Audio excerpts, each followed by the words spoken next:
my humble journey was picked as a highlight, and it is, of course, with a number of other associates being highlighted. But I am not the subject of this show tonight, or this evening, or this morning, wherever you are. We are talking about diabetes, which is a menace in terms of health and the impact it has on our society. I have been impacted more directly than I could ever imagine like 10 or so months ago, because members of my family were impacted by diabetes. And everywhere I see people that are, impacted one way or another. People are getting amputated, and I guess Moses is going to take us through that. And so in the previous show, we had Dr. Alvin Juma, who is a diabetologist. He's busy, spending money somewhere in Nairobi, and he will join us in the next 1 hour because he is caught up in traffic. But meanwhile, I am very privileged to host Moses, who will then introduce himself to us, and then we will take over from there. Moses, and tell us, introduce yourself and give us a brief about who is Moses, where are you at the moment, and how did you get there, and then why diabetes and Moses. Yeah, thank you very much, Dr. Sirone. It's a pleasure to be hosted in this show. As Dr. has explained, my name is Moses Moses Mokaya. I come from, I'm born in Nyamira County, raised in many counties in Kenya, including Baringo, where I started my primary school. I went to Maseno University, where I did food nutrition, and now I'm currently at KU Leuven in Belgium, where I'm doing my PhD studies. I also teach at Kabarak University. I've worked in the academic model providing access to healthcare, AMPATH, the HIV program, where I worked for about 7 years, coordinating nutrition services in the 8 counties in which AMPATH works in. So the question is, why diabetes? I have interest in diabetes because of many things. One, it's a problem that is affecting many Kenyans, and it was an opportunity that came my way by virtue of my academic background and interest in diabetes, but also looking at trying to use dietary behavior to improve treatment outcomes for people that have type 2 diabetes. My story is a bit long, but I will want to end it at that point, but also noting that in the current scenario where people are starting treatment for HIV immediately after testing, there has been shown some evidence that long-term use of antiretrovirals has an effect on metabolism, and it may also make a big proportion of these people to have high chances of having diabetes and other cardiovascular conditions. So that is where we are at the moment.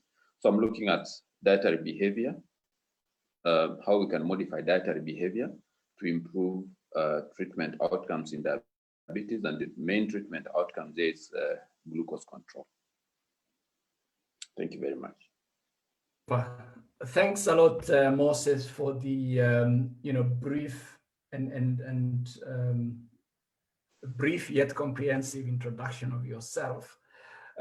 Please accept our message of condolence on behalf of myself and my family to you and the people of Nyamira for the loss that you suffered on the passing on of your governor. I guess so, right? You come from Nyamira, as you said. Yes. And so we share in this pain.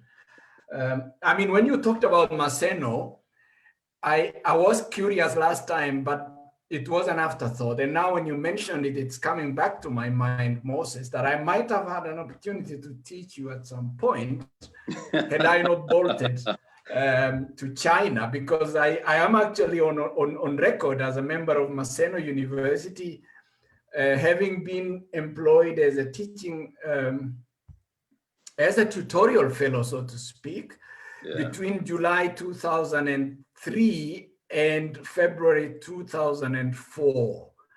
But it was a very interesting story because I was hired.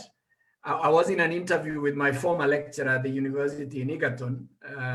I wouldn't mention his name, but I was preferred, luckily. And that's just after I came back from China after my master's. Then I was hired as a member of staff in the home science department, where I suspect you likely did your nutrition. And I remember we used to call it home science hotel something management. It used to be a very mouthy, name. Self-constack. Yeah. And if you look at my list of publications, actually from 2003 to 2000, and even when I was in Germany already in 2007, I still gave Maseno as my second affiliation. But you know the way it is with Kenya. I was employed, but when I went out to study in China, I wasn't given any. I wasn't paid, so I was on study leave without pay, which is the sad thing. And so at the end of my studies, I was like, "What the heck? I mean, I don't owe them anything." Yeah? You left. Yeah. Yeah, Dr. Susan Keino mentioned you Of as we course. were discussing. We are doing some work with her at Moi University. Yeah. So that actually, she's the one who mentioned Marcelo and said you had some affiliation with Marcelo where she worked before moving to Marcelo. Yeah, sure. Yeah. I mean, I was there with. So the current bishop of the Anglican Church in Eldoret, Christopher Ruto, was a lecturer in religious department, and we were there together with him and another scholar called Susan Keino. She also studied in Belgium, by the way. Yeah. And Olympia Keino, Olympia the daughter of the legendary Olympiad Kipchoge Keino. Yeah, was in the same department with me, and our chairman at that time, I think, was a Mr. Ogola or something like that. Yeah, Ogola, and Professor Sigot was also in the department. Yes, but she had gone to Masinde Muliro at that time. Oh yeah. When I was there. Super. Moses, thank you very much for the honor to host you and really talk about diabetes. And I guess your topics are going to go in the direction of diabetes and nutrition, and then diabetes and behavior. Where do you want to start, Moses? As I said last time, it's a broad area that we can't want to give the service to and spend a lot of time over it. With a lot of emphasis, I just to give a little recap on what we talked about last week. We talked about the choice of, first of all, most importantly, this is not a prescriptive show. The guidance that is given by your healthcare provider as someone who has diabetes is extremely important, and diabetes care is individualized. So whatever we say here, do not change the plan that has given to you by your healthcare provider. It's extremely important for us to know that. But for those of us who are looking at it for purely knowledge and information, you're welcome. But those that are using are on diabetes care, be careful not to look at this as changing your plan of care. Then the second thing that I will also want to mention is that today I will talk about three things. The first thing are fruits, and we shall also talk about spices and herbs. Then I shall also talk about intermittent fasting. But let me just step back a little bit and talk about what we mentioned last week. We stated that the choice of carbohydrate is extremely important in diabetes care, because then it actually determines the amount of carbohydrates that you take and the recommended option for carbohydrate intake as a source of food, because we have different categories of food. Carbohydrates, fats, and protein provide the largest proportion, provide energy to our bodies, which is very important. So we said in the choice of carbohydrates, we need to choose wholemeal foods. What does wholemeal mean? The one that has not been milled. nikisema katika lugha ya Kiswahili sio ile ambayo imekuwa processed, like grade 1 flour, and we gave the difference between the two because Dr. Seronoi explained very nicely as a food technologist what actually happens in the processing of the maize to the point where it is. So the wholemeal cereals have the benefit of having fiber, and fiber has many benefits. Let me just mention some of them. One, it is good for the intestines in the sense that once it is fermented, the fermentation products in the stomach are curative and provide energy to the cells in the intestines. Cells in the intestines die very regularly. So without this energy, then the rebirth and the growth of new cells in the intestines becomes a problem, and it contributes to many problems. Number two, it helps to build and broaden the type of bacteria that you have in the intestines. The intestines have a lot of bacteria. So if you eat foods that do not have enough fiber, the nature and health of the bacteria in the intestines is not going to be good. The third one, it helps in motility in the intestines. Dr. Seronoi can explain a little bit about this once I take a little break. And then fiber also helps in reducing the amount of food that someone eats, because it stays in the gut for a little bit longer. So chances of someone feeling hungry are lower. Fiber also helps in reducing the blood cholesterol. It's a complex process, but what happens is that the more fiber you take, the more bile is generated by the body, and the body makes bile from cholesterol. So kind of you eat fiber, bile is lost through the digestive process, through digestion, the body makes more. So kind of eating fiber helps the body to withdraw cholesterol from circulation, and that's very beneficial for the body. So having mentioned those benefits, I'll talk about fruits. And once again, I'll talk about... Yes. Moses, just to help our people, why do we need bile? Bile is important in the digestion of fat. Yes, and I don't want to go to the details about it because we want to make it as understandable as possible. It's a complex process that happens between the intestines and the liver. Yeah. So do you want to mention something about the process of Yeah.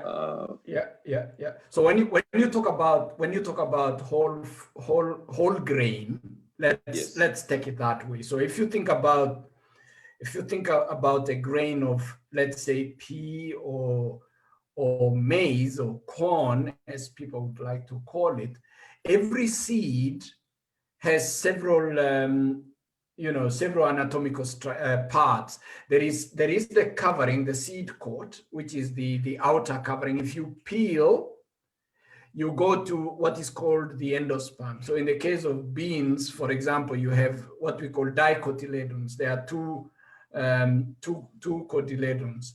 And those two cotyledons are protected by a seed coat, which is covering.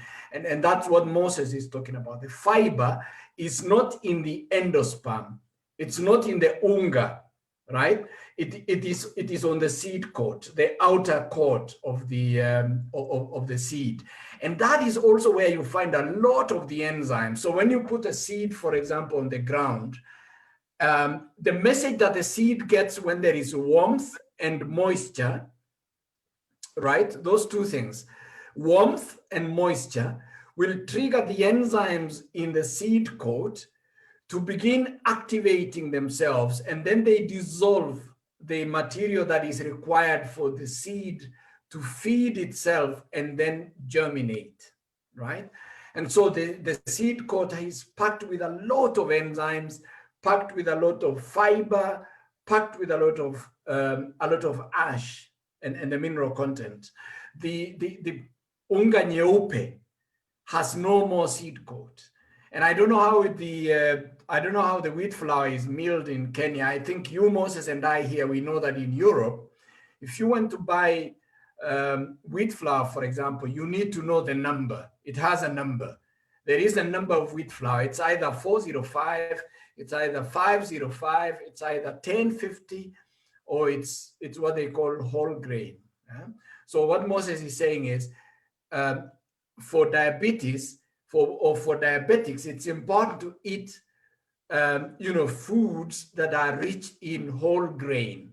And he has already explained that when you have a lot of fiber, the fiber is resistant to digestion, and therefore the resistance to digestion allows it to delay, right? If you measure the time between ingesting a food and 100% of that food being expressed in the blood, which is what Moses called glycemic index, for example. Yeah, you eat a carbohydrate-rich food, it is digested within 2 hours.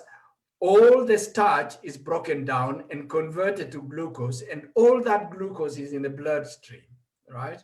So that kind of a food would be called a high glycemic index. If the food has a lot of fiber, it delays digestion. It is not digested in the upper GIT. So if you think about if I stand a little, the digestive system is, in the stomach, we call it the upper digestive system, right? Because that's where there is a lot of acid, around pH 1.5 to 2.0. And then if you go down, you go to the intestines, you go to what we call the lower digestive system. In the lower digestive system, it is packed with a lot of bacteria, and those bacteria can be friendly or enemies. If they are friendly, they need to be fed, and that is why when you go out there, you get, some yogurts, there's some area we call probiotics, probiotics, prebiotics, symbiotics, this area of nutrition. It's because we are not just feeding ourselves, we are feeding the friendly bacteria in the system. And fiber, which is not digested, is then fermented in the intestines. And that fermentation produces very short fatty acids, volatile fatty acids. And by the way, Moses, I was asking somebody today, why is it that when you eat maize or corn, you easily get constipated? It's because of the resistance to digestion. And then you produce lots of gas because of the fermentation, which is happening in the lower digestive system. So why does fiber help with motility? Because that was the other thing, right? Yes. So yes. if you ate a food which is unga nyeupe, it is very slimy, very slippery, very soft. There is no grip. But when you eat a food which contains some roughage, vegetables, fiber from grains, and that's why it's important to eat lots of vegetables, then the body has a grip on things that are in the digestive system. And so when it is holding, it can move them around and they are going. If something is not gripable, then when it's being pushed, it can as well just, either stagnate or not go, or simply not move on. And so we need motility, and we need that food to be moved, because you want to get rid of digested stuff to release as waste material, so that when you ingest new material, it's not contaminated with the old material. Moses, in long and short, I guess that's what I wanted to say. Yeah, thank you very much, Dr. So when you talk about wholemeal cereals, we can give an example of maize that is milled at home, ile inasagwa kwenye posho. Then we have millet, we have finger millet, we have the cereals that are commonly grown and used in Kenya for that purpose.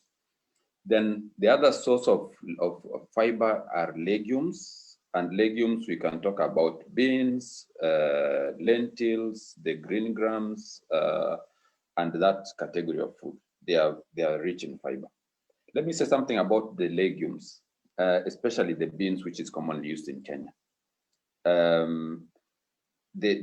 To make the legumes less flatulent, so that you don't have so much gas in the stomach, it is recommended that you soak them overnight.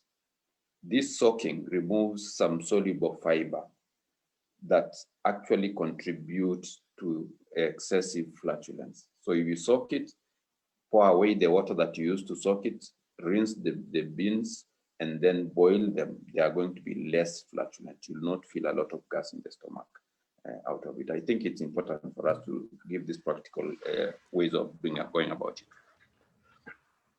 Yeah. Then I mean, just to mention that, Moses, because I mean, you mentioned the aspect of flatulence. I did a lot of research there as well. Yeah.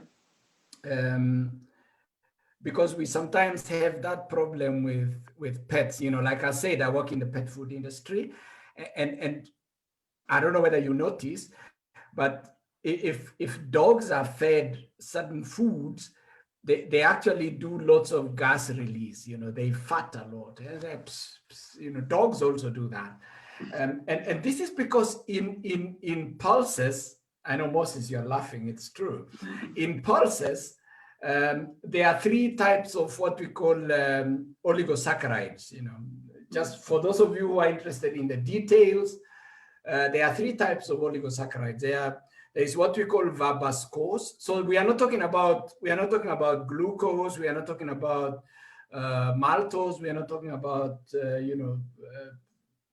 dextrine or stuff like that. We are talking about a unique type of oligosaccharides. They are called oligosaccharides. They are very resistant to enzymes. They will never be digested by any enzyme. They can only be fermented. And they are present in all legumes and pulses, because I guess that's the other thing, which is, and we don't want to go there, Moses, isn't it? We don't want to say whether soybean is a legume or it's a pulse, or pea is not a pulse, but it's a legume or something like this. Forget about it. For now, let's just say, if you take a bean, for example, a bean will have around about 25% protein. It will have around about 60 to 70% starch, and let's say carbohydrates. Out of that, you have fiber, and then you have these 3 types of oligosaccharides. There's something called verbascose, something called stachyose. There's something called lactulose. Yeah, very, very stubborn. Let's just say so.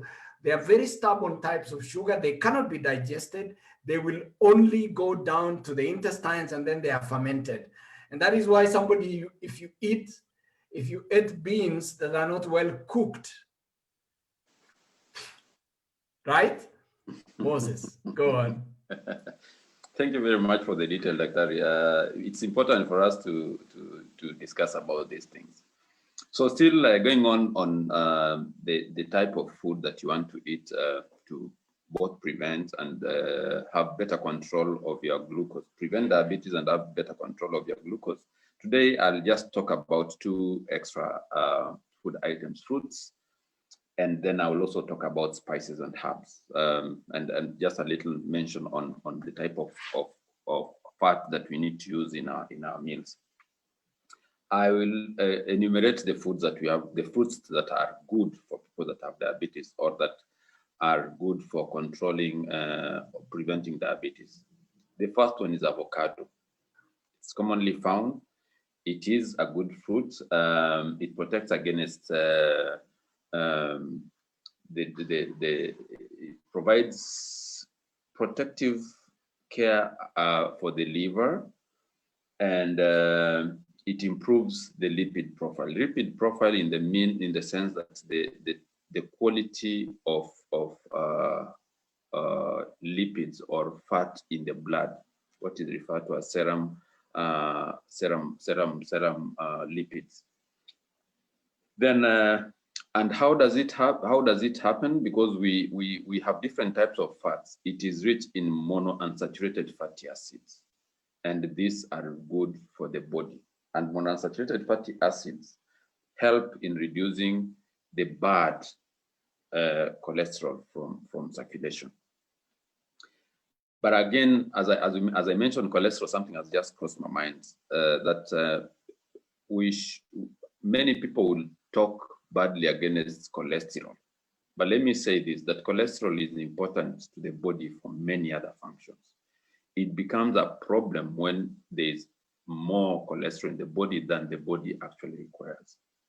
So let us not over criminalize cholesterol because it helps in hormone synthesis and many other body functions.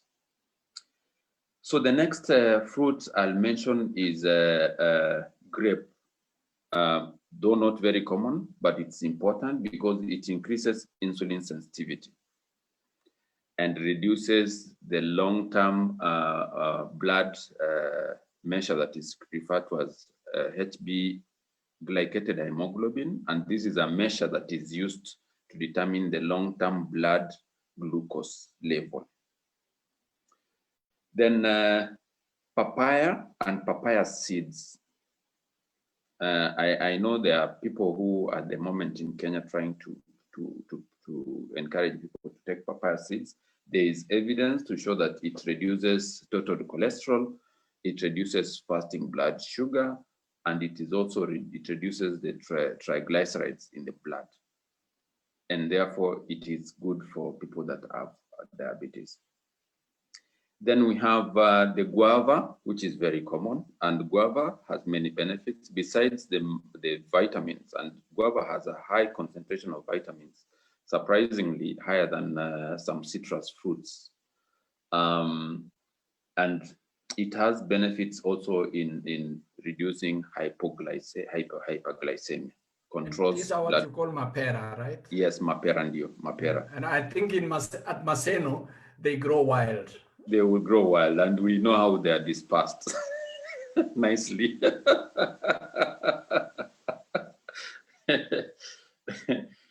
Then pumpkin and pumpkin seeds. Pumpkin seeds are good. They can actually be used as a snack. Just get them off, dry them, and fry them like njugu. They can be very good for that purpose. They are good for controlling blood sugar and also providing curative care against to the pancreas. Then we have watermelon, and watermelon is good because it has a high concentration of arginine, and arginine is important for the body for many functions, and it has also been associated with the reduction of blood lipids and increases blood flow. Arginine is important for increasing blood flow, and it's for this particular component. That is why it is associated with the good men health because of increasing blood flow. Let me not go through the details about that because it's not my area of specialization at the moment. Then let me just mention some other food now, spices that are important. I know many people have talked about the spices. You can actually check online and you get a lot of information from it. I'll start with cinnamon. Cinnamon, which can be used for making, for those people that cook at home, you can make cinnamon. You can do cinnamon on your chapati, on your mandazi.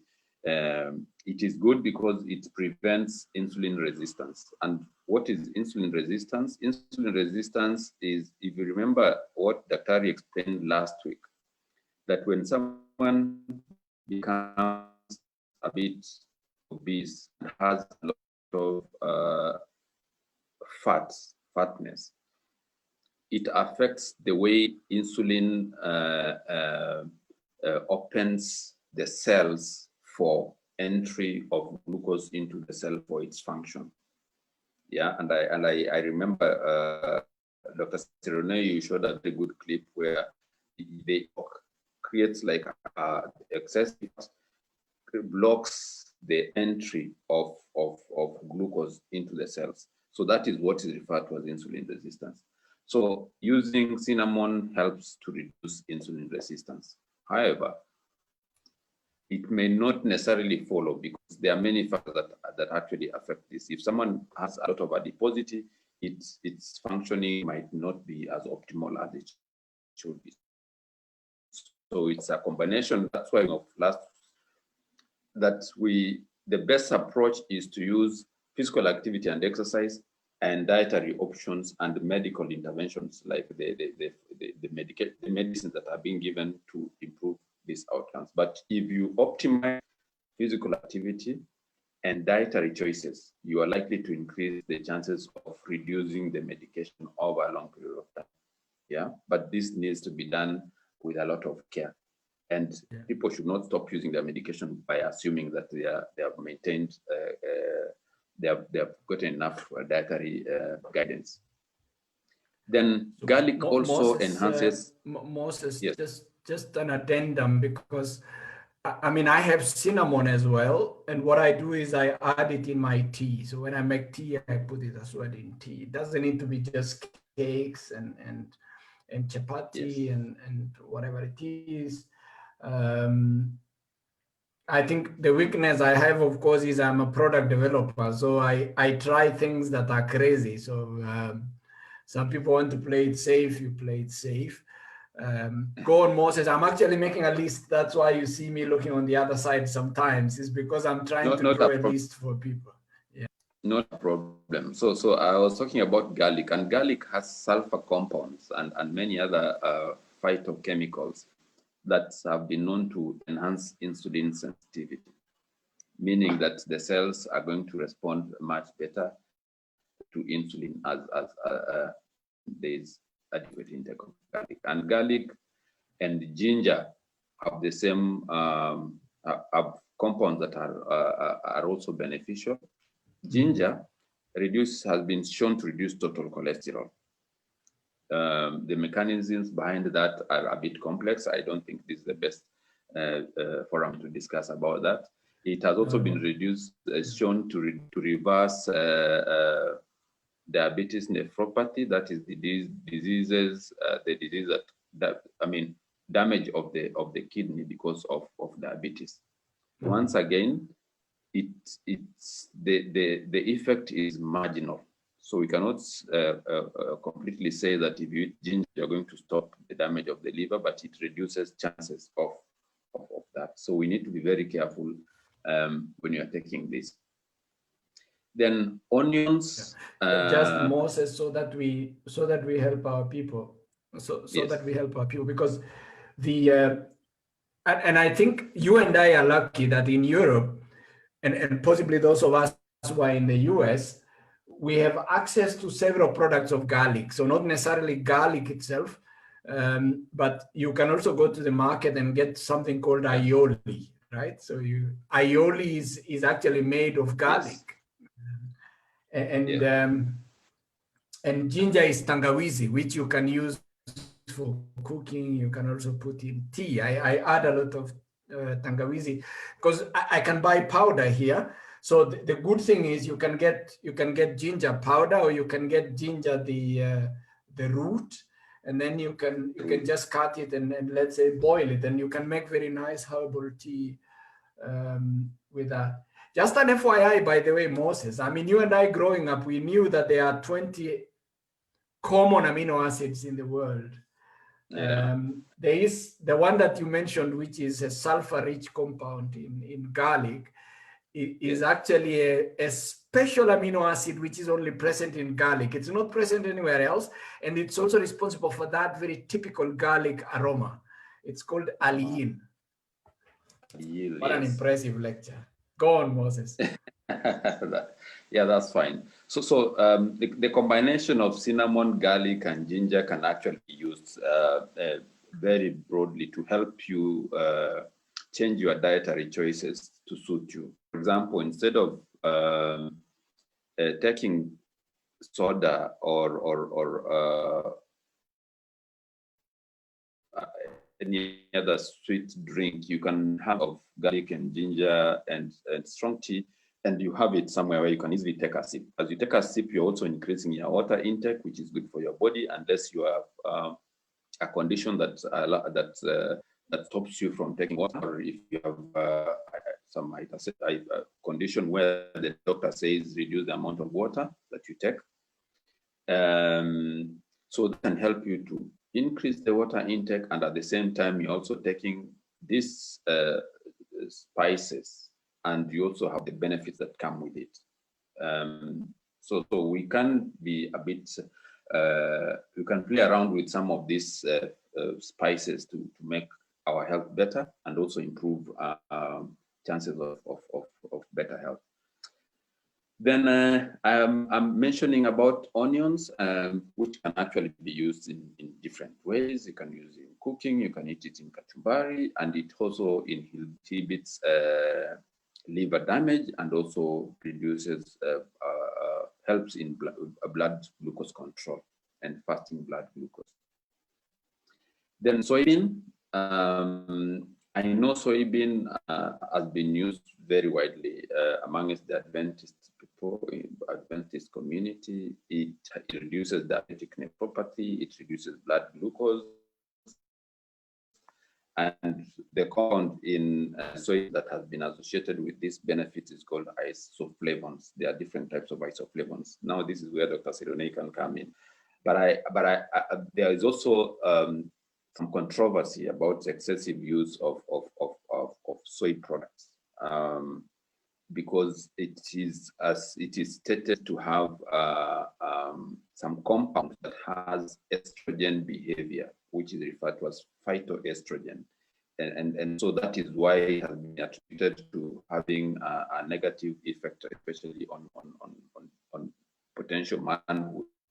But there is also some controversy behind that. The question that we always want to state is that what is the benefit? Like any food that we eat, most of the medications that we eat have a potential downside. The question we ask is, what is the bigger evil in all these choices? Maybe, Dr., you want to mention something about the isoflavones and the phytoestrogens, you want? Well, where do I go? I mean, I could go into the detail and lose you guys. So the essence is that there are compounds within soy that behave like hormones. And what are hormones? Hormones are basically switches. They are chemical controls, like they turn on or turn off something. And some people are concerned that when you eat foods that are rich in isoflavones and the what do you call them? The soy estrogens or whatever it is, you're actually pumping your body with a lot of hormonal-like, compounds, which can upset the balance, so to speak, the biochemical balance of certain important hormones, and either drive your behavior in one way or another. And the good thing is, like Moses, you said, I mean, these are things which were not meant for us. We have just adopted as part of our nutrition. And so there will always be the good and the bad of it. And the sense of it is, don't overdo one thing. Don't say cinnamon is good, I'm not going to do anything else. I'll just dwell on cinnamon. Or soy is good, I'm not going to do anything else. I'm going to do soy. Of course, there will be products that are isoflavone free because they've been processed to that level. But remember, every processing includes an additional cost, and that cost needs to be recovered. So it's something you want to avoid. Is all I could say at the moment. Thank you very much. So the soy has also been associated with the better gut health in terms of building the health of the bacteria and to help to increase the healthy species of bacteria in the gut, which is very important. Then I'll also mention common items that can be beneficial to people that have diabetes or prevention of diabetes. Green tea is one of them, and green tea has compounds which let me just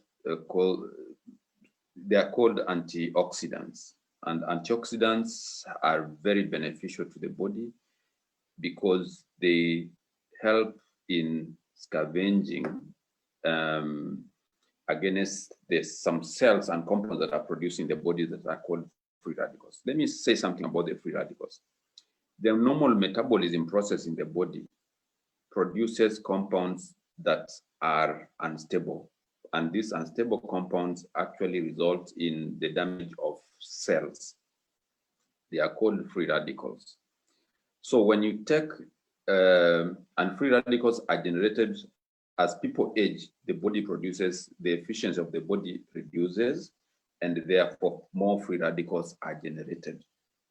That is why if you look at someone, you can look at someone and you say this person is elderly, this person is a bit young, by looking at, for example, the skin.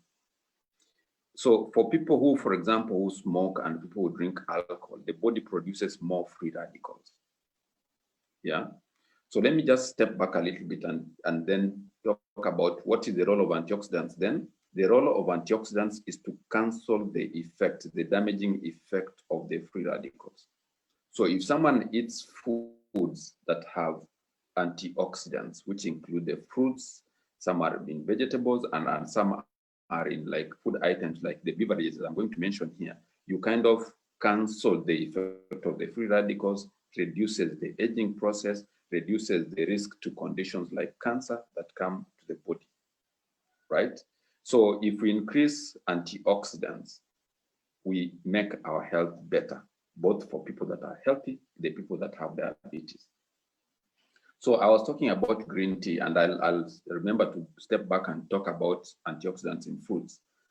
Green tea and black tea has these antioxidants, and there are different categories of antioxidants, and I don't want to spend a lot of time talking about this, but it's important for us to know that the antioxidants just cancel the negative effect of free radicals, which damage cells and increase chances of diseases and the aging process. Yeah. So green tea. I mean, Moses, you raise a very vital point, and I guess we might find one time to discuss the health benefits of various types of green teas, including oolong and all these other teas, and link that to the longevity that is reported in the Far East, for example, in Japan. Where they consume lots of this. And I guess you are coming, having mentioned grapes, you are likely going to mention wine, red wine at some point, because that's where you also see lots of this. I just wanted to bring it home so that people understand. And I will look for an opportunity. I was asked by my friend Penina one time to talk about it.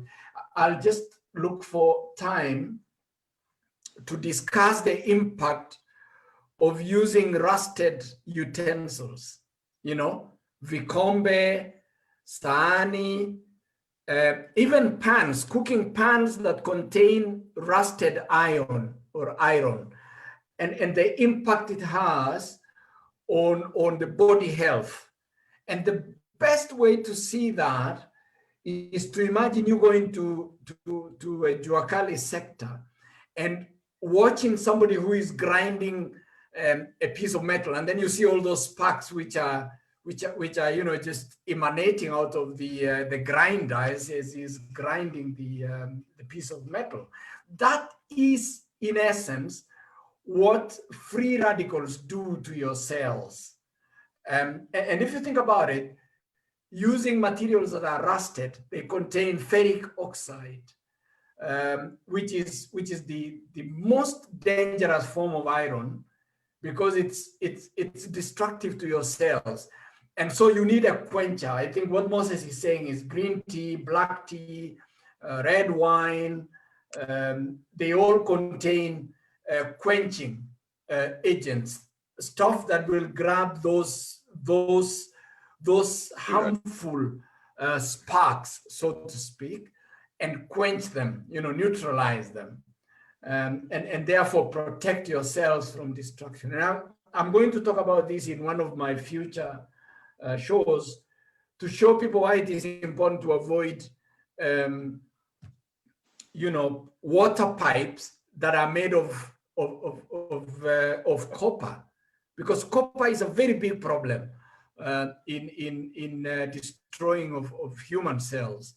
and using rusted utensils and rusted cooking pots and you know, especially cast iron kind of stuff, because that is absolutely deleterious to the health.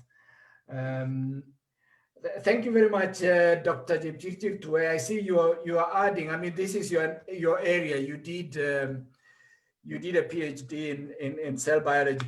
And Moses, just bookmark this as you move, because Dr. Tuwe has also asked us, yeah, Jepchirchir Tuwe, she asked us, please give advice on mismanagement of diabetes with traditional herbs. Mitishamba. You remember this Dactaria mitishamba that we mentioned last time? In my opinion, in her humble opinion, every diabetic should make their doctor their best friend. I mean, trust your doctor, follow up on your appointments, and keep clear records of sugar levels, and not just run to some mitishamba guy, so to speak. And I mean, Moses, you and I, out of respect for what they do, sometimes they do a great job, no doubt, but we shouldn't fool people by saying, when conventional medicine doesn't have a solution, a daktari wa mitishamba has a solution, because that's just sending somebody to to the grave very, very quickly. So, I mean, I wanted to comment on the antioxidant part. And if you think about it, you know, in our body, if you want complex chemistry, in our body, we have a very small peptide called glutathione, which is, it's a lot in young people, but as we grow old, we lose it. It's becoming less and less and less and less glutathione. Glutathione is a very powerful antioxidant. It's also present in wheat, by the way. It's present in wheat, but we lose it as we grow old. At my age, I don't have a lot of glutathione, and I need to supply my body with antioxidants. And the best way to do it is through nutrition. Over to you, Moses. Thank you very much, Dr. for bringing up the aspect of the different types of antioxidants, because we have endogenic antioxidants, which are generated by the body by the type of food that we eat. Then we have extraneous antioxidants, which come from the diet that we eat. So the antioxidants that we just mentioned that come from fruits are exogenous, and therefore they are very beneficial to the body. Let me say something about the red wine. Red wine also has antioxidants, and but I want as I said, everything that we eat, including food, there's a potential downside. So the recommendation is you can actually get antioxidants without having to take wine, because we know there is a place for wine in diet, and we know that there is also a potential side of wine. So we need to be careful about this so that we don't seem to be promoting the intake of wine, whereas you can actually get the benefits of the antioxidants from the fruits, from the vegetables, and the other beverages that I've mentioned. So green tea, black tea, and all those, the herbal teas have benefits in improving your antioxidants intake. And that is good for our body. So then let me mention something about oils, as I said. So I've looked at the fruits, the common fruits that we have, where the herbs and spices. But before I talk about the oil, sorry, Dr. Tuwe has said something that's very important, and I think we mentioned this last week, that there's a place for alternative medicine, which includes the herbal medicines, but we need to be careful about this. And Dr. Juma last week mentioned that some frivolous and self-seeking herbal doctors use diabetic medication. They mill it, they mix it with the drinks that they have, they add food color, they add a little of the herbal components, and then they sell this as herbal medication. So when someone takes this because of the medication that is contained in the herbal concoction, the glucose level will drop in the short term. We don't know the long-term effect of this combination. So we need to be very careful about this. And Dr. Tuwei, thank you very much for that addition. It's extremely important. Let us seek health support from people, from evidence. And it is now, there's a lot of studies that are going on in diabetes. And I'm sure Dr. Juma will mention this when we have our next session in terms of reversing diabetes and all those, which is not happening. It's a long process that takes a lot of effort. So then coming to oil, it's recommended that we use the monounsaturated fatty acids. Now, this is not an easy thing to explain in a population of people that have are mixed. But olive oil is an example of oil that is good. I mentioned the oil from avocado. So if we can have oil that comes from plants, although there are some plants like coconut oil that has a lot of saturated fatty acids that are not good for the body. So we have good oil and we have bad oil. And the good oil majorly comes from the plant sources. An example is olive oil, that comes from avocado. The one that comes from corn, the corn oil, like I know I'm not doing marketing for Elianto, but Elianto comes from oil. Sunflower oil comes from plant oil, meaning that they have less saturated fatty acids.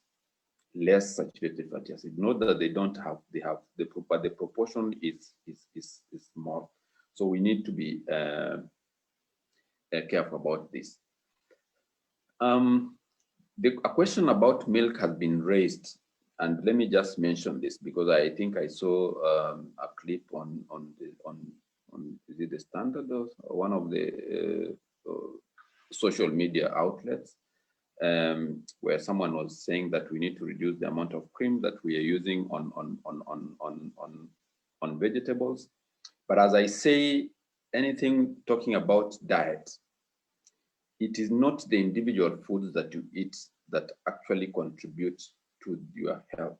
It is the combination of all the foods that we eat. Such that if someone eats excessive carbohydrates and takes little foods that are going to give antioxidants, the sum total may be negative. So mentioning about milk has a lot of benefits, providing calcium, providing other micronutrients that are important to the body, especially for children and up to until adulthood. Mm-hmm. The only thing that we need to be cautious about milk is not to use excessive cream, because that cream has saturated fatty acids. And these saturated fatty acids have been associated with cardiovascular diseases. So it is about moderation once again. Moderation is extremely important. You can have your milk, but if you have your milk, you have it with a meal that has high fiber. So you are seeing an effect of a cancelling effect of the fat, because it's going to be bound by the fiber. Not all of it is going to be digested, and therefore at the end of the day, you are going to have some total, there will be a benefit. So it's the combination of foods that we try to. So we try to reduce the foods that have a lot of fats, saturated fats, eat foods that are high in fiber, eat foods that have antioxidants, eat foods that are energy dense, meaning that they provide the vitamins and minerals, and the sum total of health is going to be good. But if we eat foods, for example, that are high in saturated fats, we eat foods that are processed, meaning that we are going to have less fiber, meaning that the less fiber we are going to have foods that the ones that I described last time as having high glycemic index foods, we are going to have poor glycemic control, and this will be deleterious or dangerous for our health. I want to take a pause there.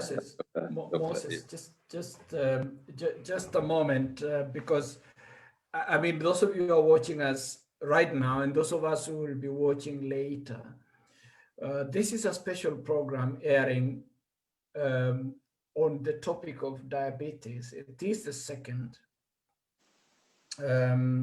part of this very important topic, which was identified as a nuisance to our people at the moment in Kenya. And I'm privileged to host Moses Moses Mokaya, who is a nutritionist and a PhD candidate, doing it at two universities, University in Kenya, Jomo Kenyatta University of Agriculture and Technology, and Katholische Universiteit Leuven in Belgium. Moses brings on a wealth of experience, about 14 years, working with AMPATH, based in Eldoret, covering about 7 or was it 14 counties in the area of diabetes and HIV/AIDS. And we are talking basically on the nutritional and behavioral aspect. We have Dr. Juma Mondo, Dr. Alvin Mondo Juma, he's been on the way from a shopping spree, and we were expecting him to join us at 8 p.m. If he doesn't make it today, we'll still have him. Dr. Alvin Juma is a diabetologist, so he comes from the medical part of it, which is absolutely important as well. Moses, Frida Wangeshi, who is watching us, is asking for your contact. And I guess what I would say is, Frida, just inbox me on this same page where you're watching, and I will give you, I will link you up with Moses. A disclaimer, as we said, this is not a medical consultancy forum, neither is it a religious forum. I guess I need to make it absolutely clear, because some people might think we are preaching. We are not. We are basically talking science, and thank you very much. We are talking science, and that's it. Moses, you mentioned about, cooking. And when you think about monounsaturated fats and some of these, sunflower, olive oil, if you bring them closer to heat and the temperatures we use for cooking, I believe they get destroyed. The monounsaturated part of it could easily get reverted to saturated fat. Sorry for that. I slapped my headset. And I guess that's what my friend advocate Kemoira Mosin is asking, saying, not sure how cooking oil manufacturers are ethical. Canola is rapeseed. It's another name for rapeseed. So canola is the Canadian version of rapeseed. I will not go there. I was about to go into some detail. I'll not go there. So canola and sunflower are common, but I fear adulteration is common among manufacturers in Kenya. Moses, you and I are not qualified to tell this, whether they do their Kenyan thing, which is you take something nice, you mess it up, and then you package it in a way that consumers are not protected. So, and I don't know, over time, what I might need to do is to bring up somebody to help us with very simple hacks that you can do at home to tell whether a sunflower oil or a canola oil or a maize or these oils that we are buying are adulterated or not. There is a very simple hack. I might have to bring my bit of food science and help you guys to see whether that is something you could do. But basically, I think what you are saying, Moses, is for oils, stick with what is liquid at room temperature. Yes. Anything which is solid at room temperature, so go on, yes. Moses. Yes, specifically on the oils, maybe a little hack is that the monounsaturated fatty acids, oils that have a high proportion of monounsaturated fatty acids remain liquid at room temperature. But once again, the people in the industry are doing their own things. They can hydrogenate some of it to increase the shelf life. And by hydrogenating, the moment you move it slightly from a temperature that is on the border of room temperature and cold, they start solidifying. Yeah, and this is very common amongst the oils that are in Kenya. So we need to be careful about this. If you see oil that has been starts to solidify when the temperatures is getting a bit low, know that there's a little of hydrogenation in it, and hydrogenation has an effect like the saturated fats, and therefore that is also not good for health. Yeah, Moses, I don't know whether you can answer this in the course of the talk, because Sylvester, who is in the US, is asking, what are the benefits of eating fresh fruits on an empty stomach? Right? Because you mentioned something about intermittent fasting. I guess you could just put it as a footnote there, and you might need to mention that later. It could be in this show. We could come back to it. Okay. Yeah. I'll talk about intermittent fasting. Then I can get back to that question.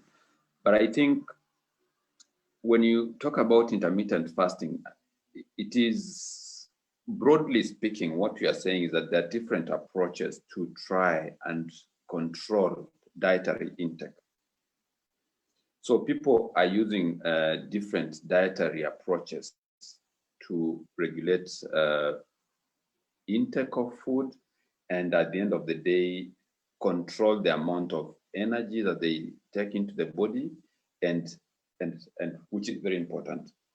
When we had our session last week, I said that when you talk about dietary behavior, there are three aspects. There's food choice, what you choose to eat. There is a dietary intake, what you actually take, and then there's the eating habits. I mean, when do you eat, what proportion of food do you eat, and stuff like that. But I think the important thing for us now in this is, so the dietary approaches that there are in trying to control the intake of food are many. I'm sure most of you have heard about all types of, probably heard about the ketogenic diets, you've heard about the Mediterranean diets, you've heard about all types of diets. The reason as why we mentioned intermittent fasting, I think it's a question that was asked last time. And then the other thing is that we unknowingly actually involve ourselves in intermittent fasting. And it's something that you can actually do.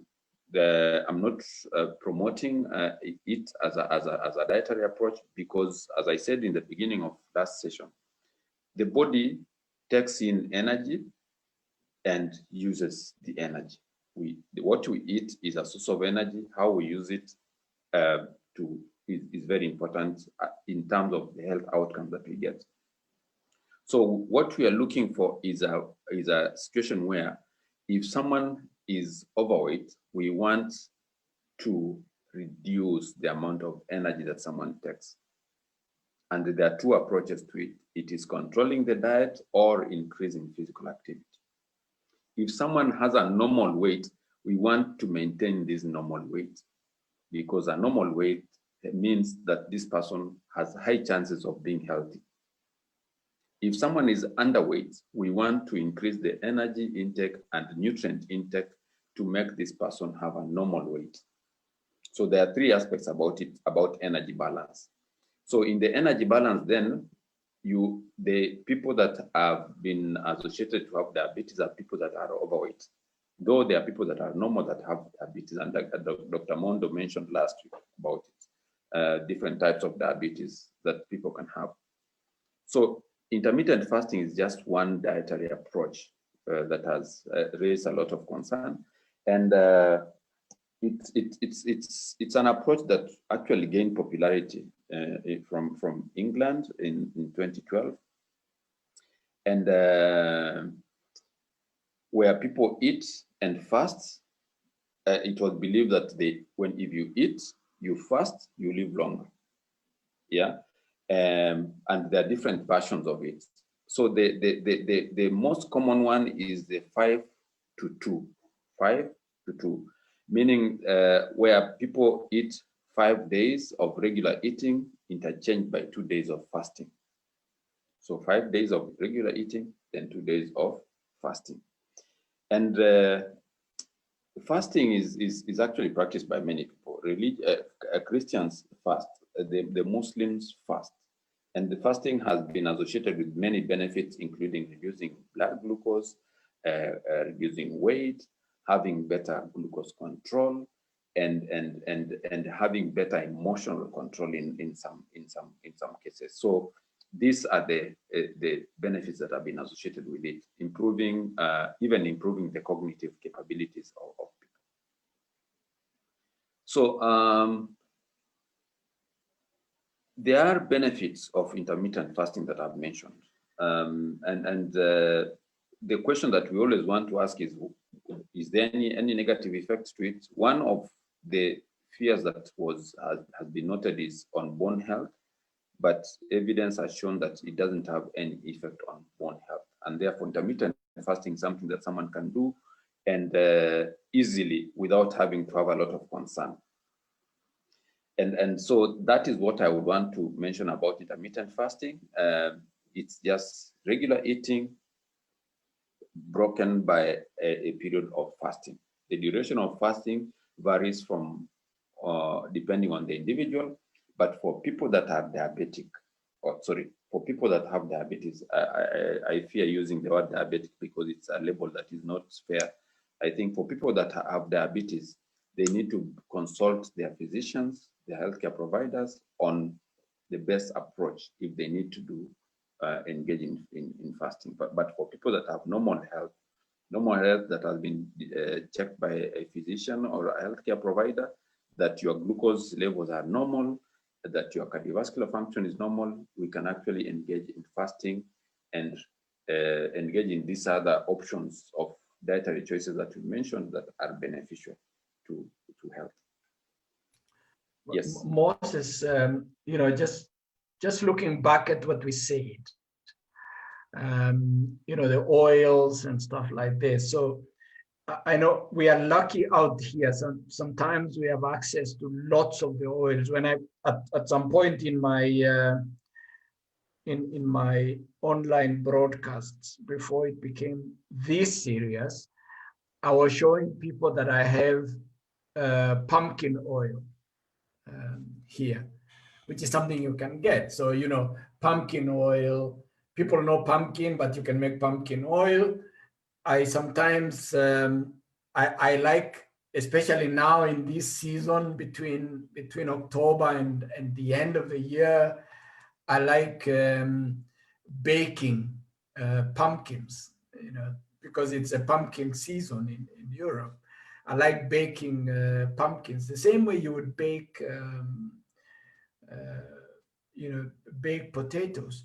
And while I was in China, I remember that Chinese actually like, cracking the sunflower seeds, pumpkin seeds. So when you tell a Kenyan about this, they might be like, what the heck? I mean, how do people eat this kind of stuff? But these are realities.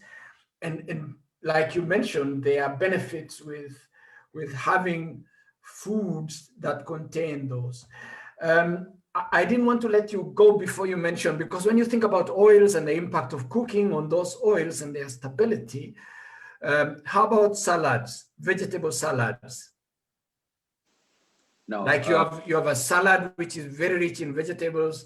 You have peeled sunflower seeds. You have peeled, pumpkin seeds. You have olive oil, right, on the as part of the ingredients on a salad. I usually don't use mayonnaise or dressing that is made of some of this whipped stuff, but I like putting olive oil on my salads. Do salads have any benefit apart from the fact that they bring lots of fiber, which is coming with the vegetables?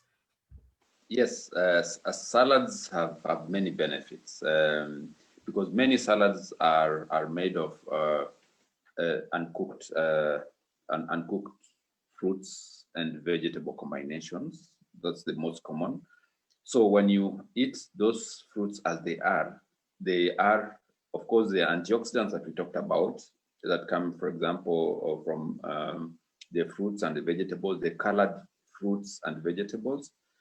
Then they also have the fiber that you've mentioned. They also come with phytochemicals and phytocompounds that are beneficial and have nutraceutical effects to the body. So the more we eat, like for example, you eat a salad of tomato, onions, and cabbage that is raw. So you have the combination of all the antioxidants that are coming from the onions, the tomatoes that are good for you. Then when you use you use olive oil, for example, to dress your salad, you are improving your intake of oil that is going to be healthy for you, and that can also help in reducing the bad oil from circulation or like, for example, excessive triglycerides in the body. Not to go to the fine details about it, the scientific details about it, the low density lipoprotein, high density lipoprotein, trying to improve the profile or the balance of lipids in blood. So sum total, salads are a good option. In fact, they're a better option as a snack or during the fasting period. At times, you can actually have that once in a day or twice in a day in trying to reduce the amount of carbohydrates that we take in our diet.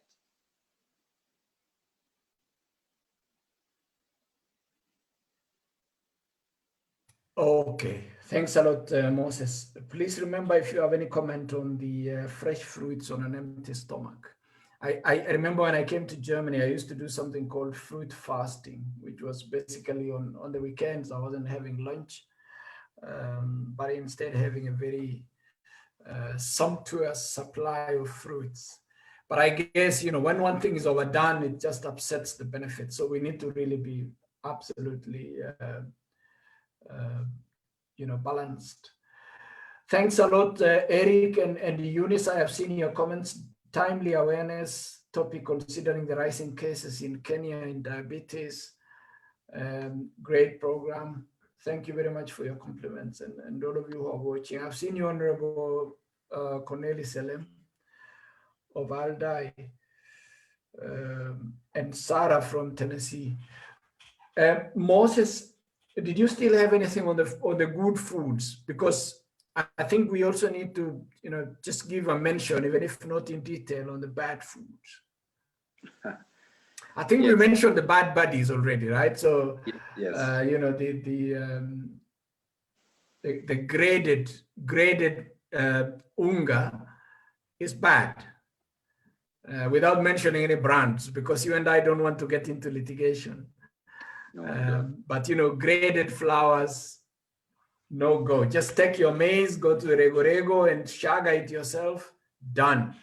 If you can't get wheat, wheat kernels, go to the Rego, mill them, make your chapati from brown wheat. So it's it's whole grain wheat.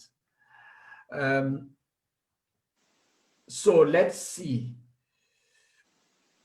Other than food, and you want to make a comment on the fruits, and then we can go to the buddies. Let me make a mention on the fruits, and as I do this, I know there's a lot of access of information that people get online. Some of it that is not reliable, and maybe at the end of this, I'll mention on a few things about online access of information. There is an assumption that, not an assumption, a notion that people are conveying online that eating fruits on an empty stomach changes the metabolism of the body. there's no evidence to prove that there is any change that happens by taking fruits on an empty stomach. However, the good benefits that we get from fruits and vegetables are the same, irrespective of the time of the day that you're going to take. The only benefit that you're going to get is that as you take the fruits, then you trigger the digestive enzymes. Yeah, just like you will do with any type of food. Then the second benefit is that when you eat fruits that are fibrous, then you're increasing, you are first of all reducing your appetite. And therefore you are going to reduce the amount of food that you're going to eat, right? Then the second benefit is that already you have a high fiber content, which is also beneficial to your body, and also reducing the calorific intake that you're likely to take in the day. So just talking about that, and alongside the value of a good breakfast, is that if you have a combination of many foods for your breakfast, it means that you are not going to feel hungry fast. It means that you are going to reduce the amount of snacking that you do in the day, and that also reduces the amount of calorific intake that you take, and also increases the quality of the food that you take during the day.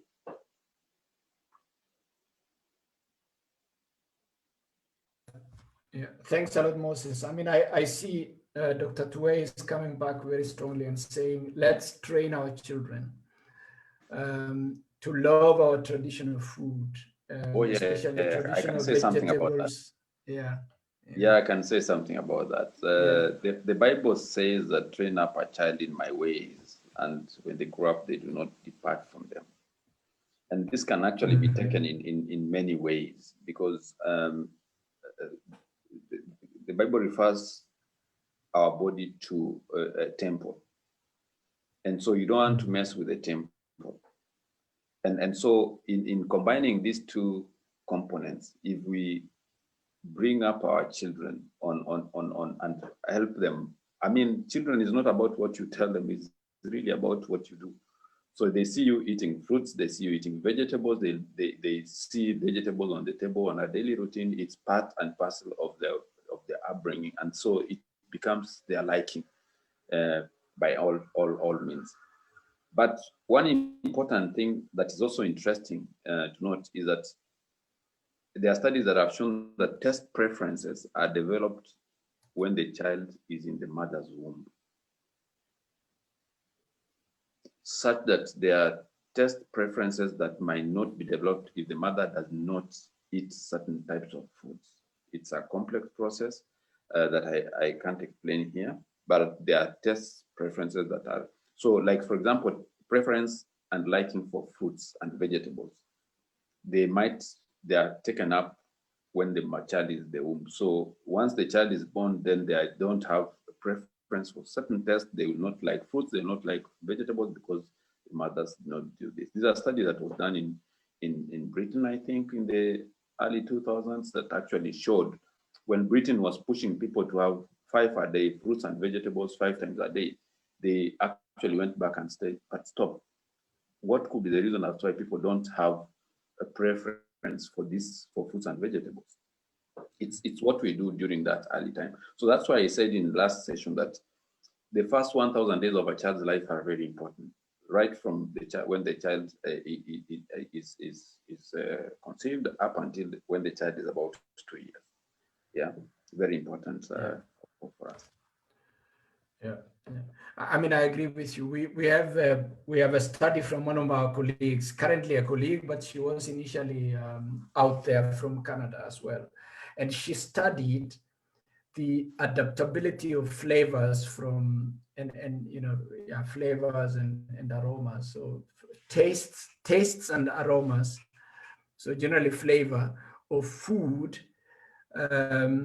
By children, and she actually noticed in her study that children who are exposed to typical flavors at an early age tend to have a flavor memory as they grow up. And I think this is what we see as well. You and I, if we are introduced to pilipili now, we will have a problem. But if you go to India or you go to Thailand, I mean, I go to Thailand almost once a year. And I remember when I went there the first time in I think 2015 or so. And I was like, okay, guys, I do not want anything which is hot. And they said, oh, no problem. We are going to give you something which is not hot. And what do they give me? They give me bloody hot stuff. So to them, what is not hot was still terribly hot for me because it had lots of, that very strong Thai, hotness. I mean, later, I have grown to like their flavor, and especially when I have things like yogurt with me, then I can quench the hotness with yogurt. But I remember when I was in Thailand, I was like, give me yogurt if you want me to eat this. And they couldn't find any yogurt anywhere because I mean it's a Buddhist culture, and the only yogurts they could find was something from, I don't know, one of these European companies. And somebody had to go like 5 kilometers away to a supermarket to get it for me. And surprise, surprise, it was buffalo milk. So quite a learning. Yeah. You mentioned the hotness of food and chili, and it just crossed my mind that I did not mention chili. Yes, and it's important. And I was going to ask you that because when my aunt, on coming back from the burial or the funeral of my uncle, she mentioned that pilipili is good for managing diabetics. Moses, over to you. Now, there are two aspects to it relating to pilipili. The first one is the compound in pilipili that causes the burning sensation is called capsaicin, and capsaicin has been associated with providing prevention against some cancers, and it has also been associated with increasing what we refer to as a thermal effect of food, kind of increasing the metabolism of the body's metabolism upon intake, and therefore, with the moment you increase metabolism, it means that the body kind of burns more energy than normal. So those are the two aspects that I want to mention relating to pilipili, and that also answers the question about how does it then control. Why is it beneficial for people with diabetes? Is essentially that aspect of the thermic effect of food. Yeah. Moses, I think we will not be fair, and we are coming towards the end of our program without Juma, and we'll look for an opportunity to bring him on board. Diabetes and HIV/AIDS. Now, I think I mentioned this, that in the current era where we have the test and treat approach to HIV care, many people are getting diagnosed early with HIV. So there are two aspects to this that I want to mention. One is that if someone is test positive with HIV and they are diabetic, the most important thing is to adhere to treatment. Number two is to try as much as possible to eat healthy food options. Number three is to try as much as possible to engage in physical activity, because the amount of medication that people, I mean, of course, the current treatment regimens they try to reduce the pill burden, but I think the effect of ARVs on the body, as I mentioned, in terms of giving burden to the body organs in different ways, can be cancelled out by good dietary options, and then number two, engaging in physical activity. Why physical activity? Because physical activity helps the body's metabolism to kind of hit what we refer to as an energy balance, where we don't have too much energy in and too much energy being preserved in the body and converted into adipose tissue. So try as much as possible to avoid a situation where somebody gains excessive weight in this scenario. Now, the people that have been on long-term use of ARVs, studies have shown that it increases chances of getting diabetic and having cardiovascular conditions, or having other chronic conditions, including blood pressure. Why? The association between, remember the free radicals that I talked about, they are much higher in such a situation where there is a lot of inflammation of the cells resulting from the HIV virus. Excessive medication intake also contributes to increase in secretion of the free radicals. So once again, the role of the antioxidants in terms of the fruits, vegetables, colored fruits, colored vegetables is very important in maintaining good health for this. Importantly, as I said, let's seek help from our physicians and doctors on these things. The information that we give here may not be prescriptive, and therefore it's very important for us to remember that. Yeah. To the best of your knowledge, Moses, how much effort is required for a Kenyan to test for diabetes? It's not so much effort. Most chemistries and pharmacies are now becoming a bit developed, so you can actually have a blood sugar test, a prick on the finger. It might be random sugar, but the best option is to go when you are fasting, so you have not eaten food like overnight, then you go for a blood test. Just a prick on the finger, and within less than 10 minutes, you have your blood sugar readings. And then you can actually be explained what the reading means, because taking the blood sugar test is one thing, but having a right interpretation of the readings is extremely important. I would recommend anybody and everybody to go for those tests, because at the moment, the problem that you're having, like for example, the statistics that we have about Kenya is that more than half of the Kenyan population don't know whether they are diabetes. The statistics that we had for last year is about 490,000 people do not know their diabetes status. So the sooner you start, the better. Why? Many people come to the hospital, they are diagnosed with diabetes. The diabetes has gotten into a situation where it's developing the complications. So someone starts having hypertension. The hypertension was triggered by diabetes that started like 5-10 years ago. They didn't know that they had it. So if you are diagnosed with diabetes pretty early, treatment is cheaper, chances of controlling it are very high, and chances of getting into diabetes complications are very high, are also high, and then reduces the care and treatment, also lengthens your life. So the sooner we test, the better for us. You don't lose anything. But I think we are dealing, isn't it, with a bit of a cultural problem in Kenya, because there is a general perception in the population that the less you know about a disease that you have, the safer you are, or the better.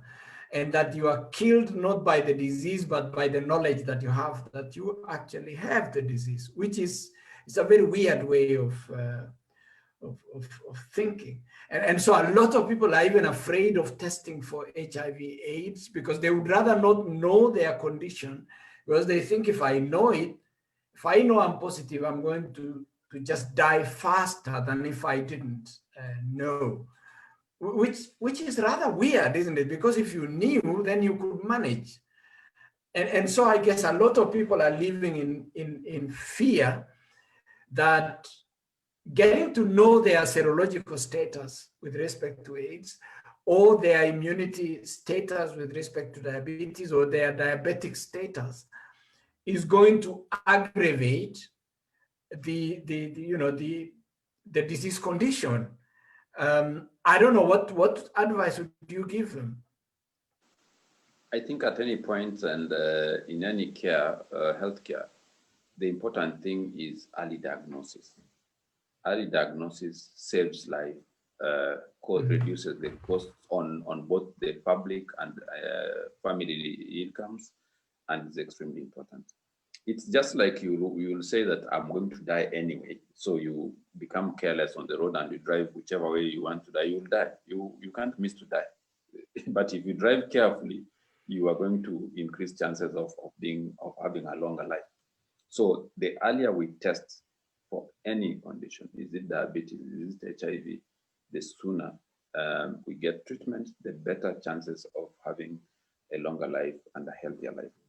Diabetes specifically becomes a problem because there are people who come to the hospitals, they come with, for example, for men, they will come probably having manhood problems and associated problems, or they come with hypertension, then it's diagnosed, or they come having visual problems, just to be told that, sorry, this problem you're having is caused by diabetes, something that should have been stopped a long time ago. Maybe they wouldn't have gotten to microvascular conditions associated with diabetes because they did not test early. Yeah. So you can actually prevent some of these more health damaging conditions by detecting or testing diabetes. It's just like, I'm sure it's less like 50 shillings in the pharmacy in the corner next to you. It's cheap, but it can be life-saving. Yeah. So all of you who are listening to us, Moses and I are urging you, and if Juma were here, he would do the same. Just get to the next pharmacy, offer your finger for a prick, test yourself for blood sugar, see if there is an indicator that it is higher than normal, and then go for a confirmatory test with the doctor. And like we said, we are not medical doctors. Moses and I are not. We basically want to help ourselves to arrive at a decision early enough, and then provoke you to think about your health, because the more you think your health doesn't matter, the more likely it's going to be too late for you to take charge. So take charge of your health early enough and control it. Moses, there is the other thing, which is, and I don't know, if you do not have an opinion about it, you don't need to, COVID and diabetes. I am not very, I don't have information that I can share with a lot of competence, but I know that people that are diabetic have high chances of developing severe diabetes. Because it is an immunological deficiency, isn't it? If there is an impact on the immunology part of it, anything that requires you to have a resistance, if your immunity is compromised, it will definitely find your defense is lowered. Yeah, it's lowered. So really to look at in terms of risk and action to take, people that have diabetes have higher chances of developing severe COVID. Yeah. And severe COVID has high chances of fatality. And so therefore, for anybody who has diabetes, as much as possible, avoid interacting with in environments where there are high numbers of people. Use the mask as much as possible. Yeah. And stay home.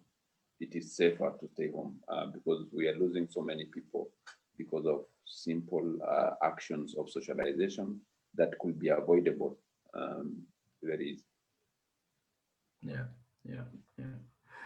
Thanks a lot. Did you still have anything on the on behavior and mobility? I don't know what you call it, exercise or something like this in the coming 15 or so minutes. Do you still have anything on exercise, mobility? Because we have a problem at the moment, isn't it? That a lot of people are leading very sedentary lives. you know, and especially with this, you know, working from home kind of life.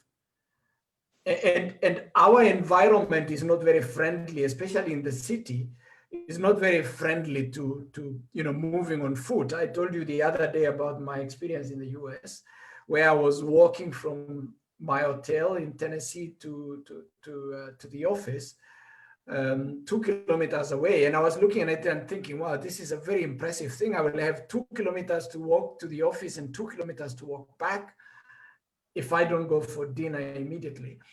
And then the Americans found it very funny. They were hooting as I walked, because they might have thought this guy was, you know, a thief, because I had my rucksack and I was just walking. And I think you and I who live in Europe, we know how friendly these sites are with, you know, for pedestrians, for people who want to jog or cycle, or basically do any forms of exercise in an open area with, you know, fresh air. I mean, I just did an hour and a half before I came to this show, and you know, out there, and it's so refreshing, even though COVID is restricting interaction with people. But you see the fact that there are footpaths. You can walk on parallel streets with the cars, and people are riding bicycles and they don't interfere with you. But the reality back home is it's not possible, you know. But what do you tell people nevertheless? Physical activity, as we mentioned last time, is any activity that we do to engage our bodies. Whereas exercise is when it becomes structured. Like, you know, that 3 days a week, I'm going to jog, I'm going to do some level of physical activity. And the physical activity has been associated with many benefits. Let me start from up going downwards. Psychologically, when people engage in physical activity, they have better emotional balance. And that has been associated with the benefits of the hormonal changes that happen. Endorphins are secreted, and these endorphins have the feel-good hormones that are good for emotional control. Someone becomes less irritable in practical terms. And then they have also been associated with, of course, increasing, reducing the risk of many diseases. And by doing physical activity, what the benefit is first of all, you are going to burn energy. And as you burn the energy, you are reducing the chance, adiposity. And when you reduce the adiposity over a long period of time of physical activity and exercise, you increase muscle. So what you are doing is essentially modifying your body composition, reducing the fat proportion, increasing the muscle proportion over a period of time. And this then has the benefits of, first of all, better blood glucose control, better cardiovascular function and fitness. And then besides also the benefits that go with the bones and strength of the bones. Yeah. So these benefits have been proven by science, and many people have actually have better benefits. In terms of reducing weight, I mentioned this last week, that the benefits of physical activity can not only be seen on the weighing scale. The benefits most of them are endogenous. They are within the body. Like, for example, cardiovascular fitness, the capability of the heart to pump blood, the blood volume that is pumped is extremely, you cannot see those things on the weighing scale. So then the other thing is that physical activity and exercise helps to lengthen the life of many people if it is done in the right environment. You mentioned Nairobi, and I see, where I stay in Nairobi, at times I see people running in the mornings, and it's actually becoming a trend in Nairobi, in the some parts of the city, but not in others. Like if you go to Kileleshwa, Lavington, you will see quite a number of people running in the mornings. It's trendy now. So these benefits are much more. Then the other thing that we also need to note is that for people that have pre-existing conditions, before we start engaging in physical activity that is strenuous, it's good for you to consult your physician, because if you do some physical activity, it might trigger some adverse events that might not be very good to you. And then the other thing is that if someone has not been engaging in physical activity, you consider yourself as like a child. A child, you don't start giving the child ugali on the first day they're eating. You start with the smaller portions. You start with the softer foods, then you gradually introduce the food, the other types of food as the child gets stronger. In the same sense, in physical activity and exercise, it is a stressor to the body. Being a stressor to the body, if you start fast, you are likely to cause injury to yourself. So it's always recommended that you start slow, start walking slowly, introduce these stressors slowly to your body. By doing this, then you can actually sustain the physical activity. And sustaining physical activity is very important because, for example, in losing weight, the period of time within which someone is likely to see a remarkable change in weight is 6 months of physical activity. And initially, you might actually gain weight, as I said last time, because you will increase your appetite. Physical activity increases appetite initially before the body gets used with it. You will increase water intake, and these two components make you to gain weight initially. So if you see yourself gaining weight after starting to do physical activity on the first, second week, up to the first month, know that you are doing the right thing. Difficult as it is, because the benefits are not on the weighing scale, they are in the body, which are much more broad. Yeah, I think those are the key things that we need to know. And then for the people that have physically challenged, there are approaches that can be used in environments that are safe for you to engage in physical activity. So it doesn't mean that if someone is not, for example, not able to walk because of injuries or because of being physically challenged, that they cannot be able to engage in physical activity. There are many activities that can be done within the house. I mentioned last time, we have yoga, for example, that you can check online, and you engage some of these things within the house in a safe environment, but keep the body moving.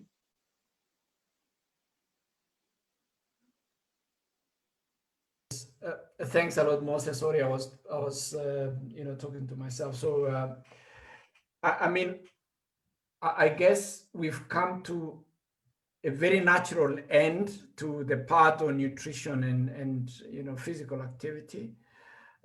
We'll find out if Dr. Alvin Juma would have time for us to come together again in another show. If we don't come back to you, because I see the 19th today, we likely would have our next show in January then. And we will see what that means for you, Moses. Are you planning to go home for the holidays or no? No, I'll be in Europe. Can't travel. Maybe I'll travel back home early next year. Yeah. As soon as the COVID situation allows, please find time to come over for some nyama choma and whatever it is that pleases you. I'll be delighted to come. I think we are sort of 4 hours apart. Yeah. Because I usually drive to Brussels. When we used to fly, I would fly from Hanover, but it's not easy these days. So it's better to just drive. So a big thank you again, Moses, for finding time for 2 sessions, 4 hours in total, for this very engaging, session that we've had together. I don't know what is going to come next. It's likely that people are going to ask that we go to things like ulcers or cancer or whatever other health matter that requires a conversation. But I think I liked that we found time today, especially to discuss all the things you wanted to bring on last time, but we couldn't cover because we were rushing. Yes. Running into medical and going into the nutritional part of it. Yeah.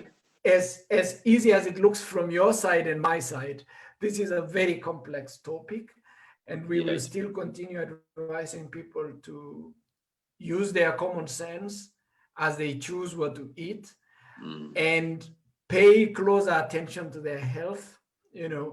There is a reason why God did not give us teeth like those of a dog or a cat. And there is a reason why God gave us very active hands, which he didn't give any of those other animals. There must be a reason that we can balance things. We can cook, we can do animal and crop husbandry, we can think and decide. And there must be a reason for that. And we shouldn't just throw our health to the drain and think, well, it doesn't matter. It actually does matter. And somebody did say before, we need to add life to our age. Yes. So not just growing old, but we need to add life to our age that we actually enjoy.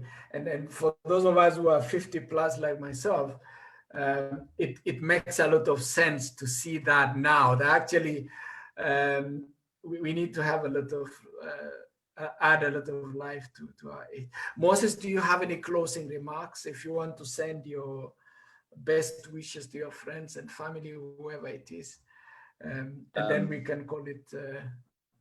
Yes. Just closing remarks. Thank you very much for the opportunity for having to share knowledge on such a forum. It's extremely important, and it's also triggered some thoughts in me on how I can do the same to my people in Nyamira and Kisii. And but I think it's something that is extremely important. I appreciate the listeners for their time and the questions and the comments. Some of them that you let us know, and some that actually go to your social media sites. And I want to also pass the festivity greetings to all of us who are listening. But importantly, during this COVID period, I'll give an earnest request that let us protect our elderly people who are at risk of getting the COVID situation. For those that are in the cities, stay home. In Kenya, for those that stay in the cities, and let's have, it's good to have our parents alive rather than to go and then increase the chances of getting them infected. And importantly, let's make healthy choices. In the Garden of Eden, God gave us a choice of the fruit.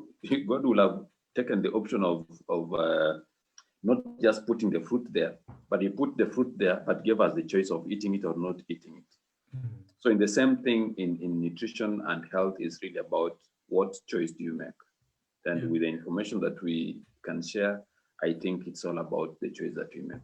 Make the choice of eating natural food, make the choice of eating more fruits and vegetables, make the choice of getting moving, do some physical activity, and make the choice of avoiding foods that are deleterious or are known to be non-beneficial to health. Thank you very much. Yeah. Thanks a lot, Moses. And I mean, there will always be lots and lots of questions. I just remembered as we were coming to the end that I didn't ask you about the very popular thing that I found in Thailand, that they use, what is this plant milk that they use? Plant milk. They will hardly cook anything in Thailand without using soy milk. No, the other one, the munazi. What do you call it? Coconut milk. Coconut milk. Yeah. and because there is a lot of controversy out there at the moment, people saying, well, coconut is fully saturated It's lots of garbage. Some other people are saying it's superfoods. So one of these days, I think we need to come back, Moses, and then we talk about keto diets, we talk about superfoods, suprafoods, and all these crazy ideas that are flying on in the internet. You didn't tell us though, because you said you're going to give us an advice on what to do with the internet and information. Or internet on information. I think let's know that anything relating to diet is hot news. Anything relating to health is important news to anybody. So what happens is that people and organizations are giving information that is sensationalized so that they can get the largest number of hits, and then more people access some websites and link and click to some sites, they get some income through it. Mm-hmm. So we need to be careful about over sensationalized information. I know people have access to internet. The best option is probably check the authenticity of those websites.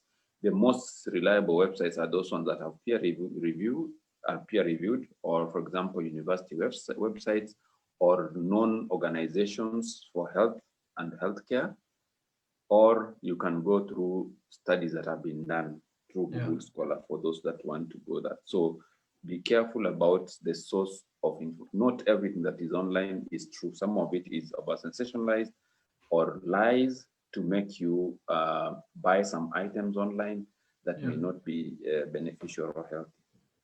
Super. Thanks a lot. I mean, you're spot on. I never read anything which is not on WHO, FDA, USDA, or the German, health ministry, or the European Commission health. Guys, this has been a very, very interactive show between you guys all over the world and myself in Germany and Moses in Belgium. A very big thank you. Continue with the conversation. This video will also be available on YouTube. And Moses, greetings from your former student at Marathon. One Dominic somebody, he left a comment on YouTube last time. Yeah, I remember him. Yeah. Thanks a lot, guys. Bye for now. And those of you who want to go and watch the torture of Arsenal being hammered, fantastic. Good luck. See you.